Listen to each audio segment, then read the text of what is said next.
Um oferecimento Paraíso Supermercados e Nova News, a notícia com credibilidade. Olá, sejam bem-vindos. Está no ar mais uma edição do programa Nova Cena. Eu sou Marcos Santi e nosso entrevistado de hoje é o médico veterinário Evandro Tracta. Acertei o nome, doutor? É isso aí, é isso mesmo. Muito obrigado por aceitar nosso convite. Eu agradeço estar aqui com vocês aqui. Foi muito gratificante receber o convite de vocês. E para a gente começar, como que surgiu a medicina veterinária na sua vida? Rapaz, a medicina veterinária para mim, ontem ainda estava participando de uma live e lembrei de uma frase de um professor meu do primeiro ano que ele falava, e na época a gente achava engraçado, mas depois de 25 anos de profissão eu comecei a descobrir que era verdade, né? Ele sempre falava que medicina veterinária é mais que uma profissão, é opção de vida. E eu acho que essa opção de vida eu tive lá atrás, quando criança ainda, depois meus pais, na época de formatura, aquela coisa de resgatar fotos antigas, então eu vi essa ligação que eu tinha com os animais, principalmente com os cães e gatos, era lá atrás mesmo, na infância, eu sempre quis, era aquela ideia, o que quer ser como crescer? Eu quero ser, eu falava, eu quero ser cientista. Aí o cientista virou veterinário, e aí estou aí há 25 anos. E onde que o senhor se formou? Em Presidente Prudente, na Oeste. Foram 25 anos. Nesses 25 anos, muitas pós-graduações, qualificações para chegar até onde chegou aqui? Na verdade eu entrei, então são 30 anos, né? Porque tenho 5 da faculdade, 25 anos de profissão. E nesse período eu fiz já em 2000, eu formei em 95, 97 eu fiz uma pós-graduação em Londrina, em clínica e cirurgia de pequenos animais.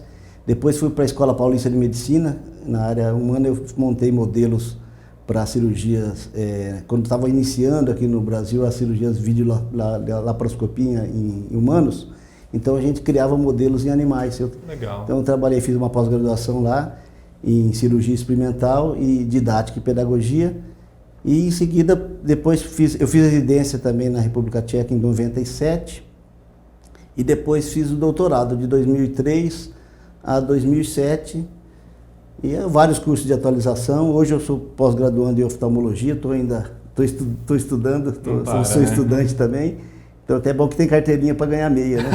Verdade. E o doutorado, onde foi feito? Doutorado eu fiz na Universidade de Brno, que é a segunda cidade da República Tcheca. Isso eu terminei em 2007. E qual foi a linha de pesquisa? A minha linha de pesquisa é na área de parasitologia, doenças de animais de vida livre, mas eu trabalhei com protozoários, né, que são os grupos que são, por exemplo, doenças como leptospirose, leishmaniose, toxoplasmose. Eu trabalhei com isóspora, né, mas focado muito nessa parte de... Eu fiz um pouco leishmania e toxoplasma, mas focado mais para a isosporose, que é uma doença de aves, que é coccidiose, isosporose, que a gente fez, inclusive identificação de alguns parasitas aí, né, na época, né? E você fez esse intercâmbio, foi um intercâmbio da pesquisa envolvendo a região, ou você fez totalmente, morou lá durante todo o período de doutorado? Não, eu ficava indo e voltando, né? Eu ia 2 vezes por ano para a Europa, fazia as aulas, tinha as aulas teóricas também, tinha as provas, e toda a parte de pesquisa eu colhi material aqui nessa região, pegando desde Ponta Porã até Taquarussuba, Itaiporã, essa região toda aqui, e levava para lá material, a gente fazia análise lá, e a identificação laboratorial, tudo era feita lá na Europa. E como que surgiu essa oportunidade de fazer o doutorado na República Tcheca? É um destino, assim, incomum dentro daqueles grandes centros de pesquisa que geralmente a gente verifica muitas vezes na mídia. Como que foi isso? Conta pra gente. Assim, hoje já é uma realidade diferente, mas na época que eu fui, na verdade, eu era vamos colocar assim, um ser bem exótico dentro da universidade, um brasileiro, né? Eu acho que fui, tanto que eu fui, acho que o primeiro brasileiro a concluir o doutorado lá nessa universidade.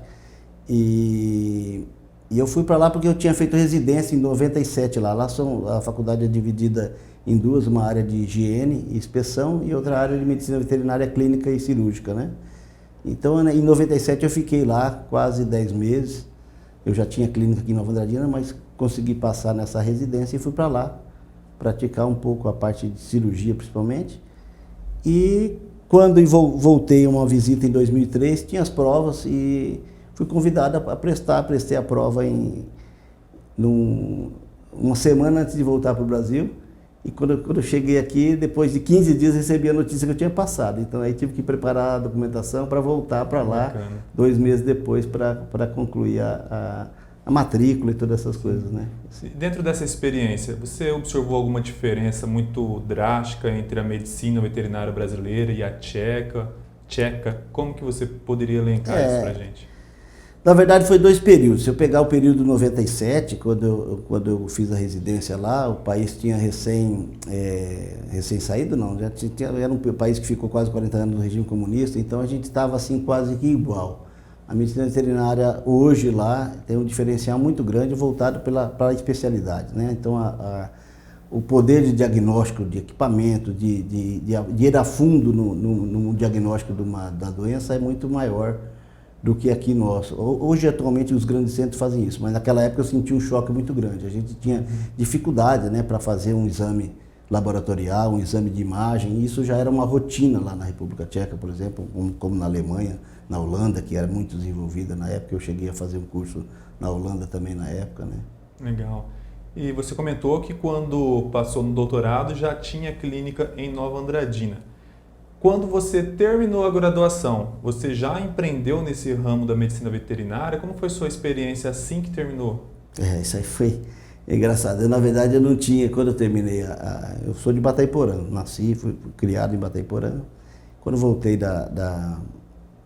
terminei a faculdade, eu tinha uma proposta de emprego para trabalhar em Jundiaí, perto de São Paulo, e no o Parque da Cantareira, na parte de animais silvestres, que é uma área que eu gosto muito, trabalhei, inclusive fiz parte do meu doutorado era com animais silvestres também. E eu tinha uma namorada, né? Porque hoje é minha esposa, né? E ela é de São Paulo, e ela falou, não, para São Paulo não volto, eu fiz veterinária, eu quero ir para o interior, E fez como nesse impasse. Nesse meio tempo, um colega meu de faculdade queria vir para Nova Andradina. Nova Andradina já era uma cidade de destaque naquela época. Então ele tinha famílias aqui em Anaurilândia, em Epitácio e tal. Ele falou, eu quero ir para Nova Andradina, vamos montar alguma coisa comigo lá. E eu montei com essa intenção, achando que ia ser só por alguns meses. Sim. Até sair a minha residência, que eu estava aguardando a documentação. E no fim isso já se passaram 25 anos. Né? Meu sócio acabou ficando só 6 meses comigo, passou no concurso público, foi embora e eu fiquei sozinho. E em seguida, no outro ano, minha esposa se formou, veio para cá e está trabalhando comigo até hoje. Deu para a gente ver que o senhor não para de se atualizar, sempre busca uma qualificação, isso é muito importante. E dentro da clínica como um negócio, objetivando como um negócio empresarial, também é importante essa atualização. Que atualizações vocês implementaram nesses 25 anos? Eu vi que você trouxe vários equipamentos, a gente vai falar um pouco sobre eles depois, mas eu gostaria que você fizesse um apanhado nesses 25 anos da clínica, as evoluções tecnológicas da medicina veterinária para o diagnóstico, para as cirurgias também. A gente, quando começou o processo, eu sempre quis, como eu falei para você, aquela ideia do cientista não saiu, eu queria fazer alguma coisa diferente. Então, sempre estava buscando inovar e tinha as dificuldades financeiras, porque a gente começou engatinhando mesmo, com uma sala bem simples, o primeiro prédio. A gente foi evoluindo e eu fui eliminando aquilo que eu não queria. Eu queria focar na medicina veterinária mesmo. Hoje, ainda não cheguei lá, ainda falta tempo, falta espaço, falta concluir, mas a gente foi buscando focar em especialidades. A gente tem, principalmente nos últimos anos agora, nos últimos 10 anos, a gente está focando bastante em equipamentos, né, de diagnóstico. E hoje a nossa clínica trabalha só com medicina veterinária. Eu digo medicina veterinária pura mesmo, que é clínica, cirurgia e diagnóstico. Nós não temos, por exemplo, um serviço de pet shop, de banho-tosa. Eu já tive isso, por exemplo, banho-tosa a gente teve há 18 anos atrás. Então hoje tem outras empresas que fornecem um serviço de qualidade e tudo. E eu sempre quis focar na medicina veterinária como a minha profissão e como um serviço diferenciado. Então a gente sempre buscou essa parte, principalmente de diagnóstico e solução desses problemas da saúde dos animais, né? De pequenos e pequenos animais e exóticos, que é o que a gente trabalha hoje. Conta pra gente um pouco sobre esses equipamentos. Eles são para diagnóstico? Na verdade, isso é uma área que a gente investiu bastante agora nesse último ano, mesmo desde 2019 para cá. Nós temos um serviço de raio-x já há 19 anos. Então, em 2019, nós colocamos um serviço de radiografia digital, colocamos um serviço de ultrassonografia E hoje um diferencial que a nossa clínica oferece é a parte de oftalmologia. A oftalmologia veterinária, que é uma área que cresce muito na medicina veterinária, é uma área que é do meu interesse, eu estudei na minha pós-graduação, hoje estou fazendo outra pós, eu faço 2 cursos de atualização, né, e uma pós-graduação em oftalmologia veterinária. E isso aqui é o equipamento básico de uma consulta para oftalmologia. Então a gente tem aqui um tonômetro, né, por exemplo, isso aqui é um tonômetro que é hoje, se não compraram ou alguém adquiriu agora na última semana, porque até a semana passada a gente tinha aqui a informação da iCare, que é uma empresa da Finlândia. Esse é um lançamento deles, que é o Tonovet Plus, e é o primeiro equipamento desse aqui no Mato Grosso do Sul. Existem outras clínicas em Campo Grande, que eu sei que fazem tonometria, né, alguns colegas, mas esse equipamento é o mais moderno que tem hoje, é um novo lançamento da iCare, que é para medir a pressão intraocular, que é muito importante em casos de glaucoma, em casos de uveíte, né? Aqui nós temos a região, por exemplo, com muito carrapato, e tem doenças parasitárias, que é a erliquiose, essas doenças que a turma chama, entre aspas, de doença do carrapato, né?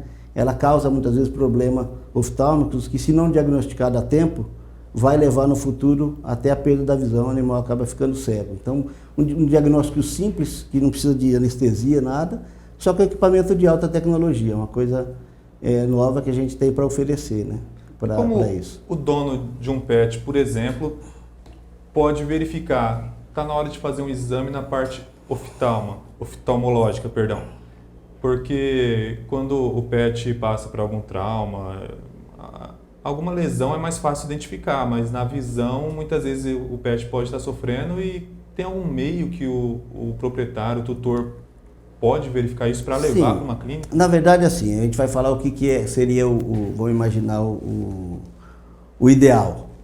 O ideal é que, assim como nós, todos os anos passar por uma consulta oftalmológica, né? Eu faço isso porque desde os 13 anos uso óculos, mas o ideal é, eu faço isso com meus filhos que não usam óculos, mas a gente procura uma vez por ano levar no oftalmologista.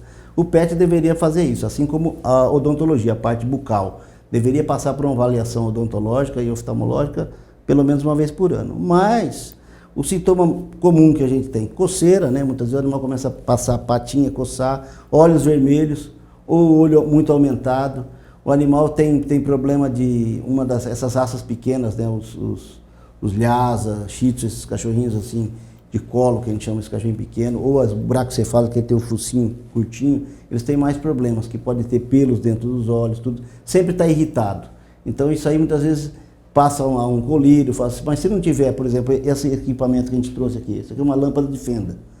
Isso aqui é a mesma, se você usar óculos também, já deve passar, aquela que você coloca o queixo lá no oftalmologista, só que como o cachorro você não consegue fazer ele ficar com o queixinho parado, isso é uma lâmpada de fenda móvel que você coloca e consegue visualizar um feixe de luz que você vai como se fosse fatiando, é um microscópio, a gente chama de biomicroscopia. Então esse aparelho serve para isso. Então você vai conseguir identificar o que pode ser para muitos uma simples conjuntivite, não é alguma coisa mais séria. Essas doenças, como eu te falei do carrapato, é uma incidência muito grande na nossa região. Ou uma coisa que ela pode causar uma lesão e um ifema, que é um derrame, vamos colocar assim entre aspas, um derrame para entender, um extravasamento de sangue na câmara do olho, lá dentro. Isso você precisa muitas vezes fazer uma análise com a lâmpada de fenda, a biomicroscopia, e até com um equipamento desse, com um oftalmoscópio, e uma lente que você consegue ver o fundo do olho, lá atrás, na retina. Então você vê que os equipamentos para a oftalmologia veterinária, eles são móveis todos, porque você vai até o animal, você chegar perto, você não coloca ele lá paradinho para ver isso. Então isso é importante. E o mais legal disso aqui é que, além disso, a radiografia, a ultrassonografia que a gente presta na clínica, a parte odontológica, as cirurgias, nós oferecemos não só para os nossos clientes, mas a gente oferece também para os colegas, né? Os colegas veterinários da região. Por exemplo, amanhã mesmo eu tenho consulta de Dourados, que vem indicado por um colega para fazer uma avaliação oftalmológica. Ultrassonografia, a gente presta serviço também, nós temos uma colega veterinária que faz a ultrassonografia, a doutora Luara, que está com a gente, depois tem o doutor Eduardo, que faz a parte de anestesia e intensivismo e cuida também da parte de animais silvestres, de aves, né? Então a gente tem feito esse serviço também, não só para os nossos clientes, mas também para os colegas como auxílio diagnóstico. E a sua namorada também está participando dessa equipe, né? Minha esposa, a doutora Ivete, ela trabalha com a parte de gatos, ela hoje ela é pós-graduanda em medicina de felinos, que é uma coisa, um mundo à parte, né? Os gatos, eu falo que os gatos vão dominar o mundo. É uma coisa totalmente diferente. A gente que tem um pouco mais de tempo de medicina veterinária, muitas vezes achava que o gato era um cachorrinho pequeno, né? E na verdade não, ele é um animal, outra espécie, que tem outras exigências, é um mundo à parte mesmo. Então hoje ela está focada, nós estamos terminando agora um processo de reforma na clínica, onde nós vamos ter um espaço só para os gatos, né? Um consultório especial, que é o que é aqui hoje na Europa, nos Estados Unidos, e aqui no Brasil tem várias clínicas já. Em São Paulo tem clínica só de gatos, né? Que a gente chama espaço cat friendly. Então nós estamos nos adequando para isso, para ter um cheirinho especial, ter um espaço especial para o gato ser atendido de uma forma diferente. Gato não é cachorro pequeno, sim, gato é gato. Então minha esposa trabalha com isso e com a parte de pediatria. Ela que fica responsável pelas vacinações e tudo. Geralmente ela que está à frente na clínica. Quero aprender mais um pouco com o senhor, mas antes nós vamos para os nossos comerciais, vamos tomar uma aguinha e daqui a pouquinho a gente está de volta.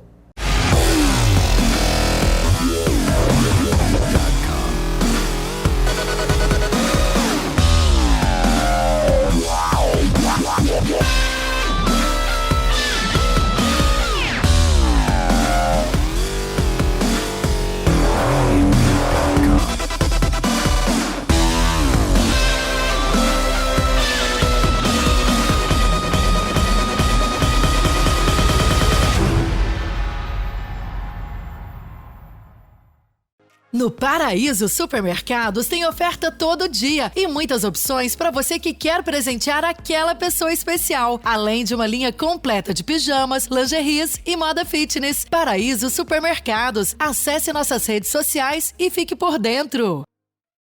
Olá, nós estamos de volta, falei que ia ser rapidinho e a gente segue agora com a nossa conversa com o Evandro, que vai falar para a gente um pouco sobre a medicina veterinária na pandemia e numa perspectiva também de um cenário pós-pandêmico. Como que foi para vocês? Eu acho assim, a medicina veterinária teve um papel importante, né, a nível mundial. Você vê a participação hoje com a questão das vacinas, todos sempre tem lá um médico veterinário que está ativo nisso aí.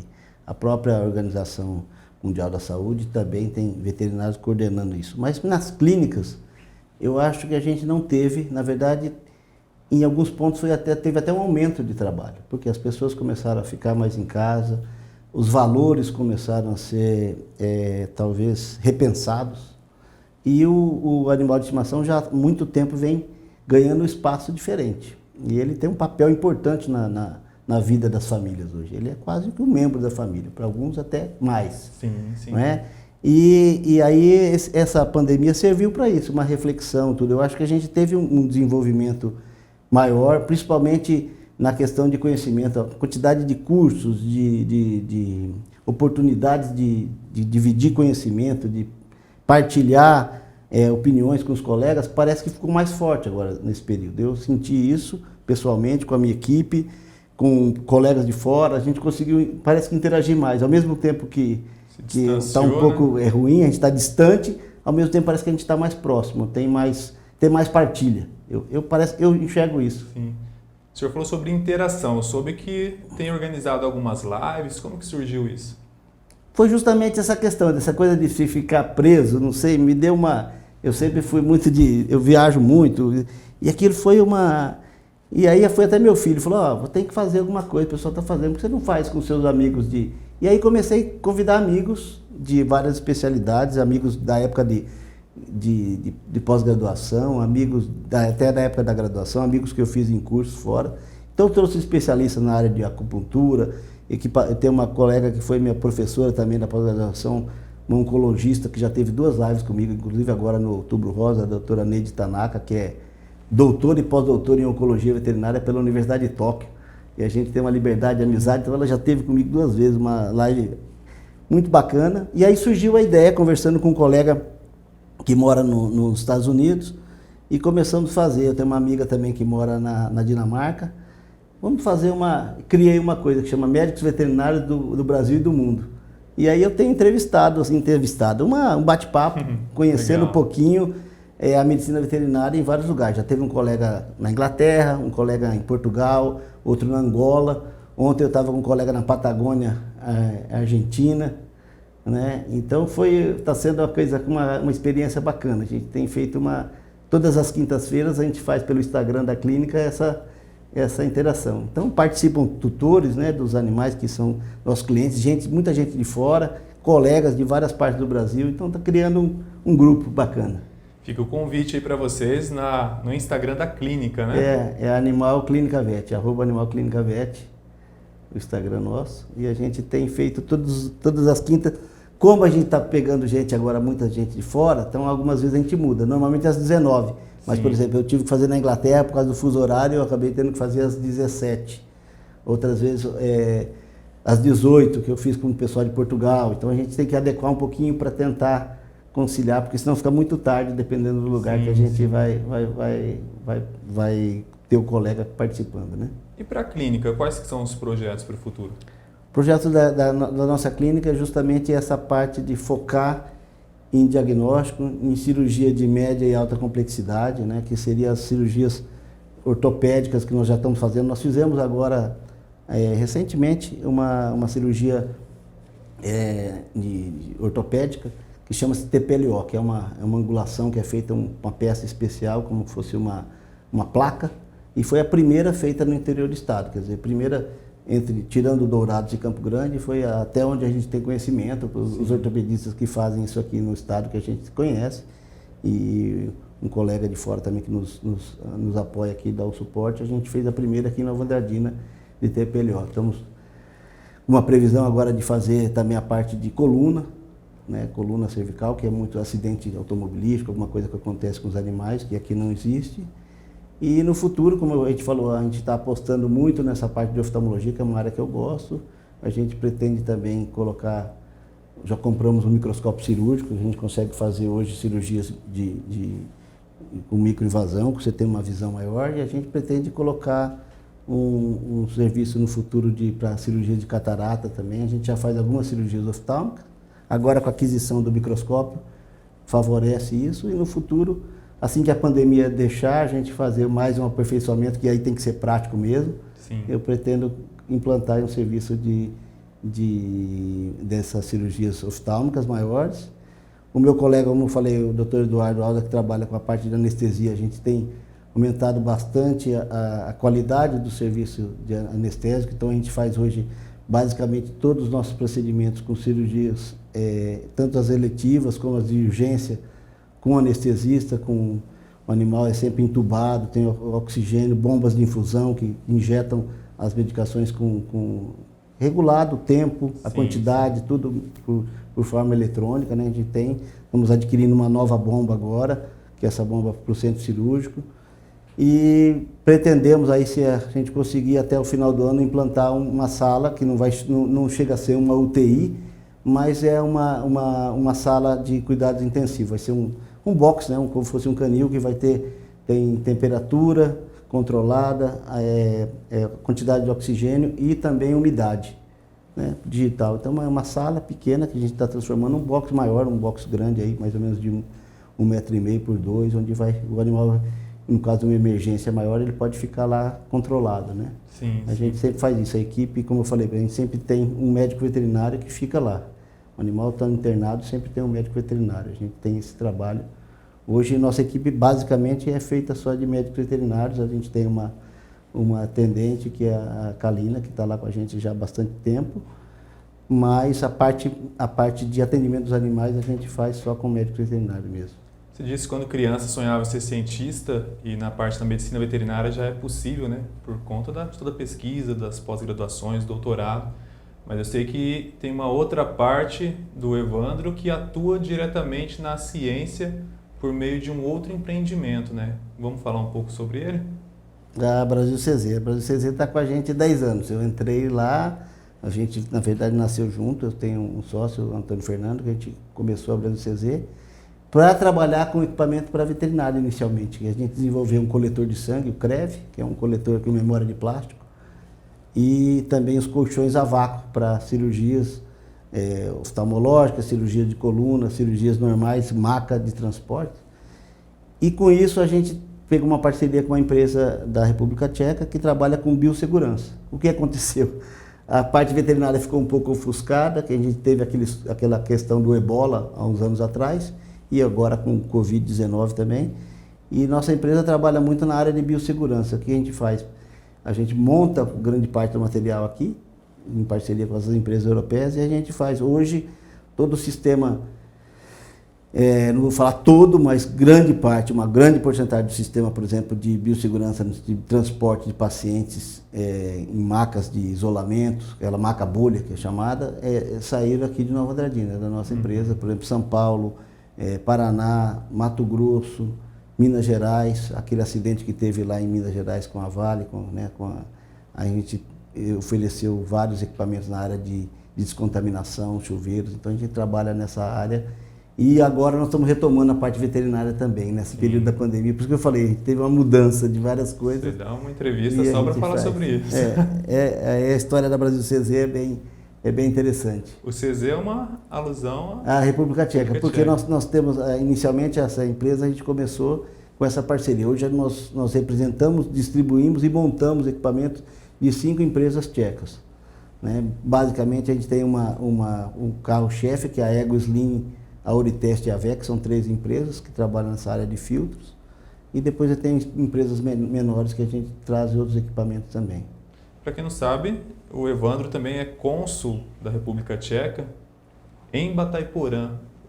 O que é a prática de um cônsul e qual que é a importância da gente ter uma unidade, assim, um posto assim no interior de Mato Grosso do Sul e por que em Batayporã? Na verdade eu recebi o convite, o Estado tcheco, isso é um convite feito pelo Ministério das Relações Exteriores, né? Eu assumi o cargo em 2016, tem a indicação do Ministério das Relações Exteriores e depois tem que ter a anuência do Itamaraty, que é o nosso Ministério das Relações Exteriores brasileiro, que tem que aceitar o nome dessa pessoa, né? Normalmente os consulados ficam nas capitais ou nas regiões de fronteira. Isso. Batayporã, a representação, o consulado é em Batayporã, mas a minha representação é para o Mato Grosso do Sul todo, né? A área de jurisdição que nós chamamos, né? Então o consulado fica com sede em Batayporã e foi uma escolha na época do embaixador ou do próprio ministério, em alusão a uma homenagem ao Dr. Bata, que foi quem fundou Bataguaçu e Batayporã, o tcheco, e a presença dos tchecos no Mato Grosso do Sul. Então, não sei qual foi o motivo, se eu fui escolhido primeiro ou se Batayporã foi escolhido primeiro. Não sei qual que foi a história, porque eu fiquei sabendo só depois que a gente teve o convite oficial, com a aprovação do nome, né? E o trabalho é justamente uma representação diplomática oficial, reconhecida pelo Itamaraty, onde a gente faz a representação tanto na parte cultural, mas principalmente o interesse da República Tcheca é melhorar as relações econômicas, né, de comércio, de desenvolvimento, na área de pesquisa, na área das universidades. Hoje, por exemplo, nós temos convênios com praticamente todas as universidades aqui do estado. O FGD, o FMS, o EMS, nós temos convênios com universidades tchecas e também a Universidade Dom Bosco, lá de Campo Grande. Fechamos ano passado com a Faculdade de Ecologia de Brno também. Então a gente faz esses intercâmbios de alunos, a gente tem um projeto bacana. E o governo tcheco aportou inclusive apoio financeiro aqui para o Mato Grosso do Sul, através do nosso consulado. A gente fez um projeto em 2018 com Batayporã, que auxiliamos na reforma da escola estadual Jan Antonin Bata, lá. Uma reforma de 4 salas de aula, com apoio e parceria com a Secretaria de Estado aqui, mas com aporte financeiro do governo tcheco, algo em torno de R$90 mil.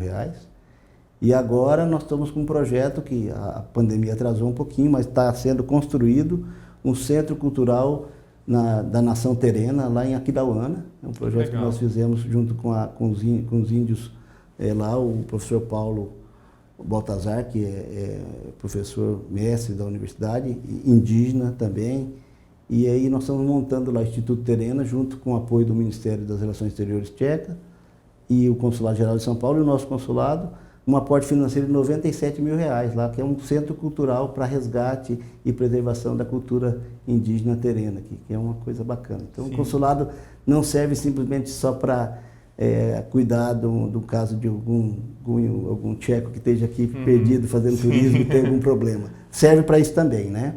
A gente está aqui como representante diplomática, mas a gente tem procurado fazer também ações tanto no campo cultural quanto no campo econômico. A gente já fez alguns projetos com a Federação do Comércio aqui do Estado, desenvolvendo seminários, né? Esse ano que ficou bem devagar, bem atípico, por conta da pandemia, a gente não conseguiu fazer eventos presenciais, mas nós fizemos vários eventos já de 2016 para cá. Rapaz, me permita chamá-lo assim, né? Mas eu gostei muito de conversar com você. Obrigado, eu fiquei muito feliz de estar aqui e espero que a gente possa falar outras vezes aí sobre as ações que a gente tem feito lá no consulado, também na nossa clínica, né? E colocar, eu queria agradecer o convite e queria esse convite dividir com a minha equipe lá, que a gente tem uma equipe muito bacana lá, que trabalha com a gente na clínica e a gente não é sozinho. Eu falo assim, a gente tem que buscar partilhar o conhecimento e a gente não sabe tudo e nunca vai saber tudo, né? Então, hoje a gente conseguiu fazer uma equipe que cada um cuida de um setor e a gente faz um conjunto bacana. E hoje a gente tem feito parcerias com colegas de outras clínicas também, trocando informações, e quem ganha com isso é o paciente, porque você tem uma qualidade maior de diagnóstico e eu acho que isso que é importante. Muito bom. Conhecimento sempre está associado à humildade, né? Só aprende quem tem humildade para reconhecer que não sabe de tudo, né? É aquela fase cérebro, né? Eu sei que nada sei. Né? E é justamente isso. Quando você busca a especialização, aí que você fica maluco, porque você começa a descobrir que você não sabe absolutamente nada, né? Porque quando a gente vê no macro, né? E aí a gente vai ficando mais experiente, não mais velho, né? Mas mais experiente. Eu volto a lembrar do professor meu da faculdade, no primeiro ano também, que ele sempre brigava no microscópio. A gente tem dois parafusos, duas pecinhas, né? Que é o macro e micrométrico, né? Que para regular o foco. E então ele colocava as lentes e aí sempre alguém, o inexperiente, eu falo que a ignorância é atrevida, né? É uma frase de um amigo meu também. A ignorância é sempre atrevida, vai lá e mexia no parafuso macro. E toda vez que você mexia no macro, quebrava a lâmina, ou quebrava alguma coisa, ele ficava bravo, e ele sempre gritava, não mexam no macro, vocês não têm conhecimento, mexam só no micro. E na verdade é essa, o mexer no micro é dar um foco fino, que a gente fala, né? Vocês que trabalham aí com a comunicação, que sabe, é o foco fino, né? Sim. Esse é o mais difícil. O macro é a visão, né? E quando você coloca a visão do conhecimento no micro, fica muito mais difícil e aí você descobre que a gente não sabe nada. Eu acho que é isso aí. Hoje nós conversamos com o médico veterinário Evandro Tracta. E você que gostou dessa entrevista, ela está disponível no YouTube, no Facebook e no Spotify e outros agregadores de podcast. Nós nos vemos na próxima semana. Até mais!